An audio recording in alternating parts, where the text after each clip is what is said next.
Welcome back, Tacoma. We're so excited to have you, our families, our community partners, our staff, and most importantly, our students back.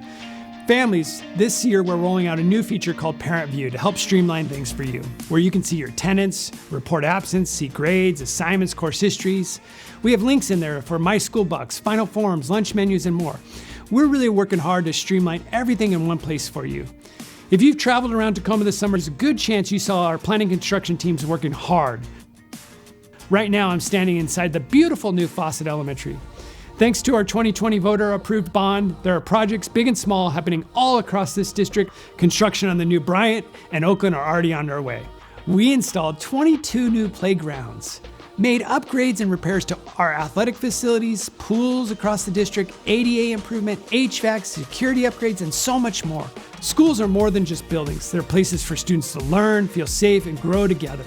I want to thank you and our community that continues to invest in our students, our school, and all of us together.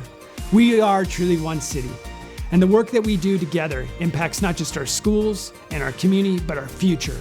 We know we can't do this work alone. This summer, we partnered with Metro Parks, Boys and Girls Club, YMCA, Green Truck, Pierce County, City, Tacoma, and so many private donors to offer Summer Late Night, a safe place for kids to feel engaged. And you know what? We're not going to stop there. We're going to continue that momentum. At all of our high schools, we have robust athletics and activities. At all of our elementary and middle schools, we offer Beyond the Bell and Club B with our community partners. All these efforts are a part of our community effort to support the whole child, to keep every kid safe, engaged, supported, and challenged. I want to thank you, our partners, our families, our students, our staff, and our entire community, because we are truly better together. Let's have a great school year.